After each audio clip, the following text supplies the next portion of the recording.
So we got that Equinox back together, y'all, but we're gonna play TV and do it the right way. So welcome back. I'm in the lab once again at Country Boy Auto Supply. This is your boy Trey, the Country Boy. It's part 2 of the Equinox video, perfect timing. So the Equinox is over. Let's get this done so we can get back to our normal unbalanced self. We took this thing apart in just under 6 minutes, so if we wanted to go back together that fast, I better get on this. So you know what we're about to do. So as this come together, I'll talk to y'all about this job as a whole. The Equinox showed up and I was told to test drive it and everything, and well, you know, they wanted to see what it was because they had just got it worked on and everything, and the problem just kept recurring and it was something else. So I drove it around and my thoughts was, well, it's slow, it's noisy, you know, it run a little rough when you first get on it a little bit. So I was like, normal Ecotec, perfect running Ecotec as far as I'm concerned.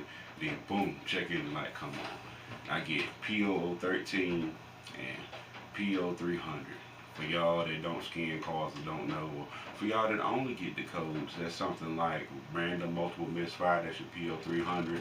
And then you get your PO14, that's gonna be exhaust cam sensor out of range, at least on GMs. That was some good information.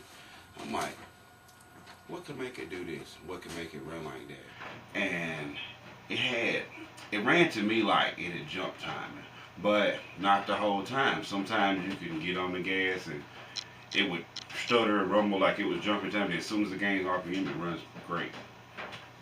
Weird. It didn't do it as bad the first time I drove it. The second time I drove it, it was like, oh God, I drove it back home and I towed it to the shop. So let's see what's wrong with this, because I was thinking it was going to be real bad. So I take it apart and I go to looking under the valve cover, and the first thing I get met with under the valve cover was slack timing chain. Brand new timing chain, because mind you, this was just at the dealership, local dealership 2 months ago, and they repaired the same type work on this, but you know, it's back at me. So I pulled the valve cover off, and the first thing I saw was slack timing chain. I'm expecting to take the timing cover off now and find a broke component, failed tensioner, you know, something broken or fell off right there or whatever. And I break this thing off and I don't see nothing. So in my process of seeing nothing, I'm really like, okay, what is happening? I turn the motor around, the top dead center, everything lines up. What's happening? The chain's still loose though. So when I turn it around, I noticed it made a squishing sound. And you know, that I thought that was kind of odd. Engines don't really make squishing sounds, you know, just because you turn them, especially with no plugs or anything like that in it. So I turned it around to the point where it made the squishing sound again. As soon as it made the squishing sound, I stopped. And I didn't see anything crazy, nothing like that. The chain was still slack. It was where it was at. I rocked it back and forth, see if it was squished, and it stopped squishing when I rocked it back and forth. When that happened, I turned it back around to TDC. Everything was lined up. The chain was back together. Everything was tight and it was perfect running. And I'm like, what is going on here? And I say, well, it's got to be walking in and out of time. And I see that it is variable valve timing, and I see that there's a nut on the pulley, or there's a bolt on the pulley, and there's a 24 millimeter head on the camshaft. You use the 24 to hold it still while you tighten the bolt. So I would take the 24 and I would rock the intake cam back and forth to see if I could make it gain slack or lose slack. Everything turned. Put the 24 on the exhaust cam, just the cam moved. Bingo, got it. So I look at the paperwork from the dealer replaced timing chain, guides. There are torque to yield bolts in the camshaft pulleys. You have to take the camshaft pulleys off to do this job, and you have to buy new bolts. Why not replace the pulleys? So I replaced the camshaft phaser pulleys, I replaced the chain, I replaced the front guide, I replaced the hydraulic tensioner, I replaced the tensioner arm, I replaced the crankshaft pulley. The crankshaft pulley on these cars are padded, so it's especially important to replace that. It has rubber around the sprocket, and the rubber heats up the first time the car is ran. The chain makes a track in it, and then when the car cools off, the rubber actually cools to the position of the chain, so it perfectly fits the chain. You should replace this every time you replace the chain. You know, if you're using the same chain again, you probably could get away with the same gear, but if you're going to replace the chain, do that. So, you know, we're coming along, I guess. I'm going to give them a little bit more time. I can talk to y'all a little bit more about this because it's kind of common in the Ecotec car. Anything Chevy Cavaliers, whether they're VVT or not, it's common in Ecotecs. Even Saab older engine, the Saab H engine is really like the predecessor to the Ecotec. And then by the time we got to like the B207 Saabs, they are Ecotecs. They all have troubles. You can tell. All Ecotecs start up harshly. When you brand new off the lot, you fire it, it'll start up real rough, real hard. That's not a problem. That's cool. They all sound. They all have a NVH. That's noise, violence, and harshness for y'all that's unfamiliar with those terms, but it has real rough NVH. That's just part of what Ecotec is, what Ecotec style engine is. But as the components fail, as the chain stretches, the tensioner has to reach further, and you'll notice it'll rattle a little bit. When you crank it up, it'll go brrr, second, half a second. You know, it's not that big of a deal. Most cars, the radio is on, or the climate control comes on, the fan blows. Most people won't hear this anyway. But when it does that, that's your first sign of timing components are failing, as in the guide may be getting loose or broken, or the tensioner may be getting lazy. Something is having slack, and that slack needs to be taken up as far as your components, your timing is concerned. In this case, the slack was lost on the exhaust camshaft phaser. So basically, this is going to happen. If you have an Ecotec vehicle, it's going to happen. The one way you can prolong the situation is change the oil and the oil filter regularly.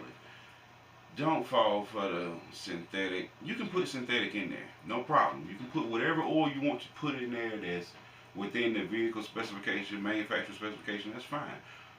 But don't fall for the marketing of it. Don't buy the synthetic and think you can change it every 5,000 miles, or think you can change it every 15,000. I think they got 15 or 20,000 mile oil now. It's just craziness.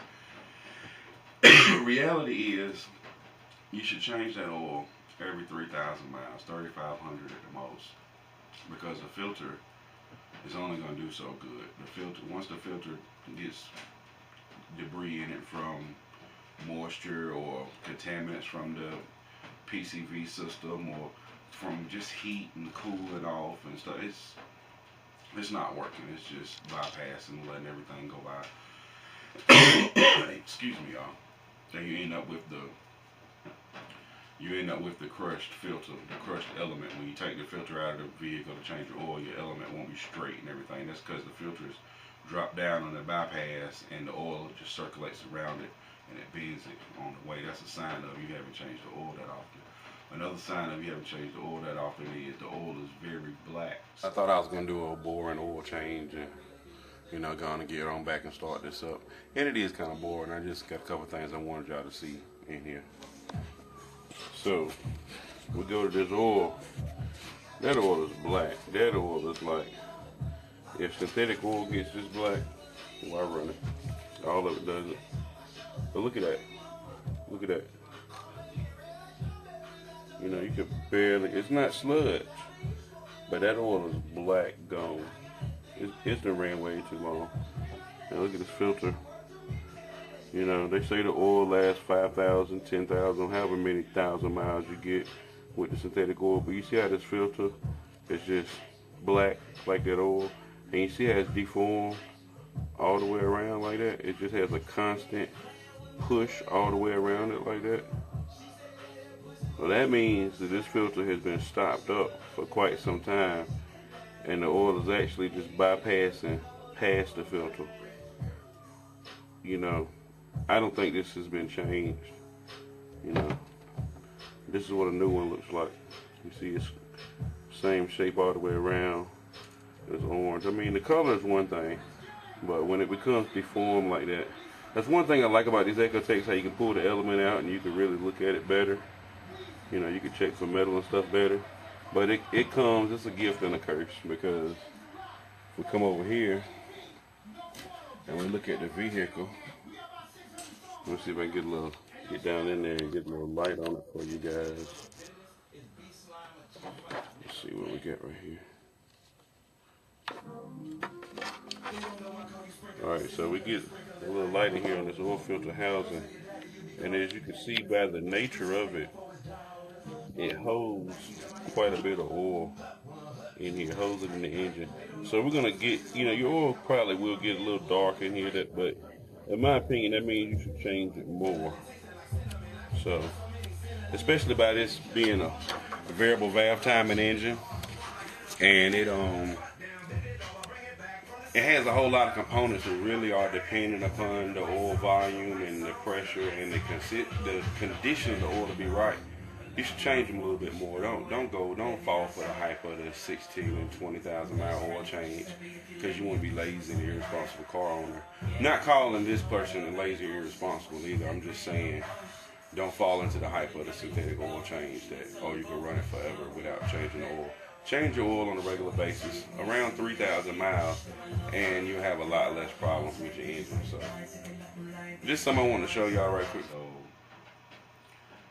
You know, change your oil often, and the guides, which are made of plastic, the hydraulic tensioner, which basically is the life of it, and the phasers won't fall victim to debris or contamination and allowing them to lose their seal. And once they lose their seal, and once their spring action stops working because it's dependent on it too much now, the phaser becomes loose, and you have a vehicle that seems to jump time and then it don't, and then it seems to jump time and then it don't. So, you know, with all of that being said, I'm going to go back here and I'm going to help myself to get this done a little bit faster.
to start it up.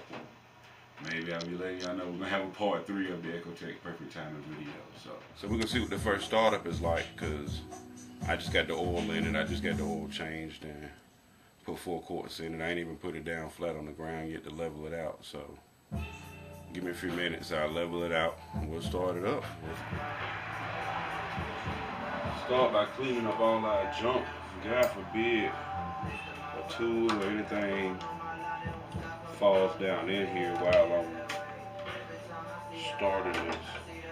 Before you start up anything, you always clear the engine bay.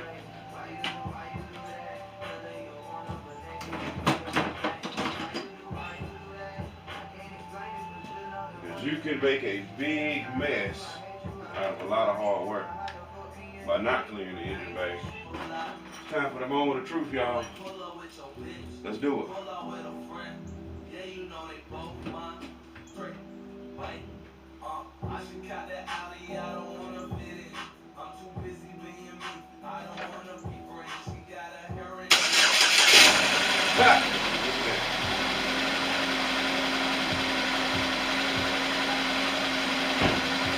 Thank you for watching.